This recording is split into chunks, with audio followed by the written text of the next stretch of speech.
What's up, everybody? It's your favorite Master Blaster, blasting at your favorite nerd, and today we are looking at the Deformation Space Recording Alliance, or some goofy name that they gave it. But we are looking at this guy. It's all known to me from Robert D. I didn't think he was getting this, but I guess I should have known better. But since he has got it, we'll go ahead and take a look at it. But in order to take a look at it, we gotta look at accessories. He comes with one extra face, kind of a smiling face. I think it looks good. They've really done a great job with these faces. I'll talk a bit more about him when I get to the figure. Well, good as a blaster, but that is blaster. This is sculpted well, has the same, this same type of paint they use for the whole figure. It's covered in it, though, for better or worse. And he holds it just fine with a peg into the palm, typical Masterpiece style. He also comes with the two speaker weapons. They are painted gold, sculpted well enough. It's a metallic gold, too. Looks good. To utilize them, open up these side flaps here on his forearm, and then tuck his hand in. Might just spin the hand. And then you can put this back and then use that peg and plug the speakers in. He also comes with a ram horn, third-party wham horn, and it has the gold bits, the guns here. They don't really, they fit on, obviously, and they stay on, but it doesn't take much pressure for it to kind of come off. So something to be a little bit mindful of.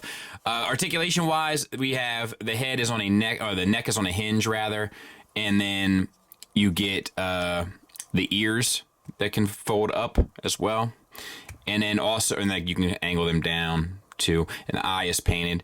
A couple little accents here and there. Nothing for the waist. We do have arms that are on a hinge, and then a double jointed ankle basically at the bottom, and then the same back here for the rear leg. And then the tail is on a hinge as well. And that's pretty much this guy in a nutshell. But it's not hateful. It's actually, I like it for what it is. It's not what I want. I want MMC to come through in the 9th inning, hopefully, fingers crossed. But it's not bad. It's not bad at all. All right, of course, Ramhorn transforms. You can take his and fold them back, I think. Let's see. Yeah, like that. And then fold that back. Same on this side. Fold that up. We'll do that on both sides.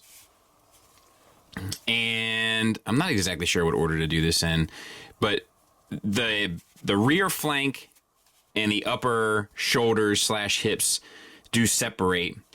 And then once you have it to this position, you can take these flank pieces, slide them on that sliding bar, and then fold them up and over till they peg back in to the kind of main shoulder piece. And let's see. We can fold this piece up so that the tail fits in there. This piece will fold up, and then the ram horn head will rock down on a double joint, and then the horns will fold into the skull and fold the ears down, and that's basically it. Now, one of these has been falling out. One of these horns, this like pin has been dropping out, so be mindful with yours. And you can put your weapons back on him as well, if you'd like, so it'll stay all in one spot. The door will spring open using a button, old school. This piece moves back and forward, so I'm wondering if it's intended to have multiple tapes in it. And the tape is supposed to go in there. Now, I'm not putting it in there because Robert put it in and barely got it out. It is a tight fit. It'll go in, just getting it out becomes a bit of a challenge, so to speak. So do so at your own risk. All right, so let's talk about the figure. I think this is fully painted, but it's painted with that kind of, like, I don't take this any kind of way, but that, like, dusty paint. Like, if you know what I'm talking about, you know what I'm talking about. Magic Square Masterpiece Prime has the same kind of treatment. I'm not a fan of it in general, but it is painted. I think, NECA does a lot of their stuff in a similar type of paint. Anyway, head sculpt, I think, is on the money. Like, I think it's really well done. Like, character comes through in it. I think it has personality. The eyes are a metallic blue. The head is on a ball peg. I got to cut this in. There is a separate hinge here at the base of the neck. It's just a really tight joint. The joint inconsistencies are a thing. You'll see it as we move through. So disregard, he does have a great range of motion up. It's just a tight joint. A little bit down, side to side, slightest bit of confused blaster look. Shoulders. Tensioned out to 90 degrees, maybe a little bit more. Ratcheted for the 360 around. Bicep swivel that is really tight. We also have some paint rub on the black there. The paint rub on this thing is it's problematic, and it is significant. We have a double jointed elbow that gets you the full run. We have wrist swivel. Fingers are on a base pin knuckle, but they are individually articulated, and you get the secondary knuckle as well. And they do kind of go straight out, so you don't have tight rider fingers. Thumb is on a ball peg to a primary hinge and then a secondary hinge, so fully articulated hands. Alrighty. Same for the other side. You have... Oh my goodness. Oh, okay, there it is. You have a waist swivel. Just tight. There are some joints on here that are kind of ungodly tight. Like the torso joint on mine is tight. This bicep is tight. This one's maybe even tighter. There's just some inconsistencies in that regard. You also get an ab crunch down here at the bottom. And then you have these hips that are a little clever. So you can drop them down like they accordion almost down. And once they've done so, you can get the full Van Damme and forward and back to a pretty good range. More than you would ever need, probably, and then collapse them up. So they're like drop down universals, basically. So interesting. Thigh swivel, double jointed knee for the full run. I'll back out a little bit. Nice sculpted detail and paint detail in the lower legs. You get an ankle rocker. No real toe tilt down or ankle tilt down, but you do get a toe tilt up. And there it is from the back. So exceptionally clean. Size comparison wise, there he is with the X-Transbots blaster. I'd like to do a versus of these guys, but I'm not sure that I'll have the time this week. We'll see. But they're about the same size. So, you know, it scales perfectly, in my opinion. All right, so I still got the hands tucked in from showing you how to do that for these speakers. We're just going to take those panels and open them back up on both sides. It can be a ornery little connection point. There. And you want to basically rotate them so that they plug into the back of the shoulder on both sides. All right.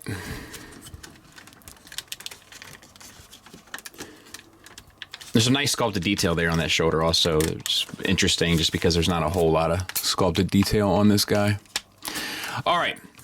Then we can open up the backpack, bring this piece down.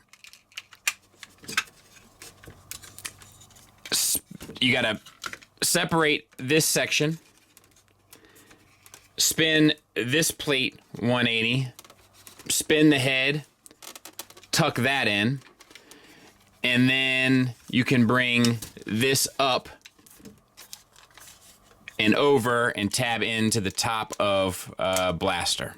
All right, now we're gonna work on a leg. So we got some flaps to flip. Let's see if I can do it. There's one, there's two, and you've got to get this around this toe. And I got news for you. It is not easy, but there it is. And we're gonna flip this piece out.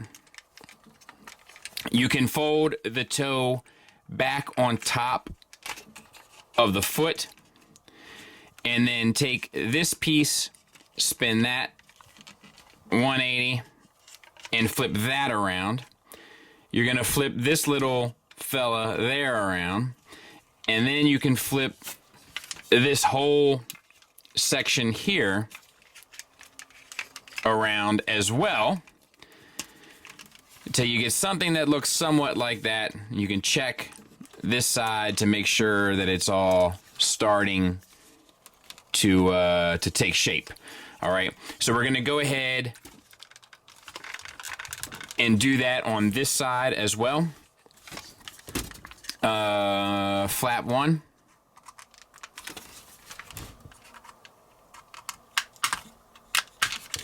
Flap 2. We can move this piece, which will allow us, hopefully, to get the clearance there. Flip this piece out. Flip the toe on top of itself, and then shove that back into the calf. Take this black piece here, spin that 180, flip that whole thing around to the opposite side, flip this tab to the inside, take this whole section, spin it 180. Now, couple prep things to do. Pull this shoulder piece up and this one up. We want to,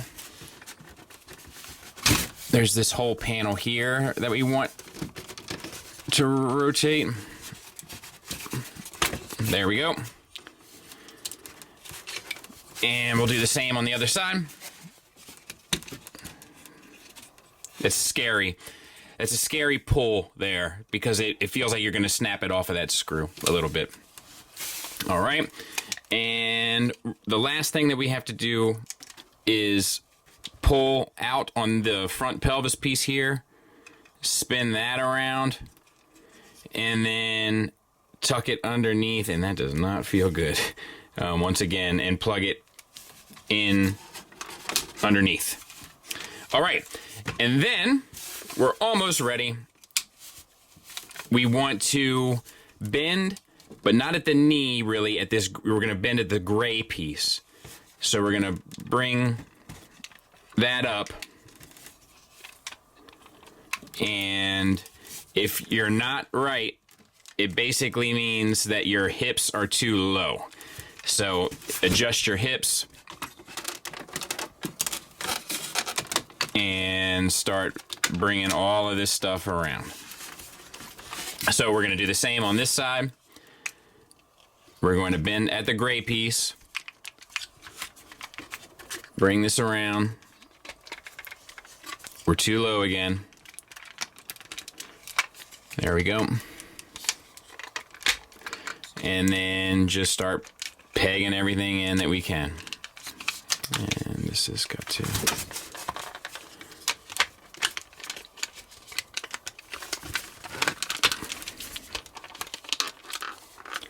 All right, basically it. Fold these gray pieces down, and I'll clean it up. This one's not as secure. On the underside here, we want to take these pieces, have them towards the back. They don't plug into anything, which is a little weird, but you do have these pieces that will fold out and kind of secure them. And I'll clean that up as well. And then take these pieces, fold them out, and interlock them. And that's basically it. I just got to make sure everything is tabbed in properly. All right, I'll be right back. And there it is. And I think it's pretty successful. And the process to get here is pretty fun. Your button, my button's not working. I thought it still worked. There, I guess it still works. Yes, okay, still works. And I don't know. I mean, it's a lot of just panel-y stuff, but that doesn't make it bad, inherently bad. I think it works. I like this nice little stripe across the back, little stuff like that. I'm a simple person. The dials come in, the speakers look good, paint looks good. Once you get it all kind of stuck in, it feels solid as a rock. I know Robert's probably getting a little nervous about all the tossing back and forth, but it feels rock solid is what I'm trying to illustrate. So we'll put that there. We'll put Tiger Tracks in front of it and call it a day. Shout out to my buddy Jack. He got me this sign. We're gonna mean days as reviews. And final thoughts wise, we'll start with the negative. My biggest issue here, objectively, are the joint inconsistencies. Some joints are nice and smooth. To be fair, none of them are really loose, but some of them are unnaturally tight. Scary tight in some places, which brings me to my second kind of objective criticism regarding this is built well, but it's not built in a way that makes me comfortable. It's like, it feels a little unprofessional in that regard, where like there are some panels specifically on the back of the legs that you have to swing around, as well as that piece on the pelvis that has to swing down and under, that feel unprofessional, and they feel like they could break on you and probably will with time. My third objective criticism is that the ram horn should have an easier way to be released from the chest. If you're gonna have the gimmick should work properly. And then there's a subjective criticism, and that is the deco of this thing. Here's the issue for me. I think it looks cheap. It's not built cheap. It doesn't feel cheap, but it looks cheap to me. It doesn't look premium to me. And I don't know how to describe that any other way than just saying it. And I know that might ruffle some feathers, and I get it, but I wouldn't be me if I didn't say it. Moving on to the positives. This thing is built fairly well, with the exception of those few unprofessional, scary places that I was talking about. It's pretty solid. The ratchets are also all over the place and lend themselves to very sturdy, dynamic posing, which brings us to our next point, which is articulation, which is in there from top to bottom. On top of that, the transformation is a blast, you might say. Stop it. But it's fun. It's my second masterpiece scale transformation that's been fun in a row. I don't know what to do with myself. It's a good time, and it feels like you could do it, with the exception of those pieces that feel like they're going to break on you, over and over and over again with little to no issue regarding enjoyment. That is, it's a fun one. I think ram horn is pretty cool. It's not the ram horn I want, but I think it's pretty cool. The accessories are appropriate. It's painted top to bottom. I just think they went the wrong route with the paint. The sculpt is good. There's a lot of character that comes through in the face. So this is how I feel about it. Ultimately, if you're going to plan on transforming this thing over and over and over again, I'd be cautious, because there's a few pieces that don't feel like they're going to hold up over time. Outside of that, this is coming down, in my opinion, to whether or not you like the way that this presents. If you do, it's a strong recommend from me. If you don't, like me, there's nothing inherently about it that makes it any better for me. In spite of how many things it does quite well, I just don't like the way it presents. That's me personally. So if you feel like me, there's nothing about it that saves it. If you like the way it looks, you like that color paint, that kind of paint rather, the way that deco performs, this is a good one to get. Thanks for listening. Thanks for watching. Until next time, take care.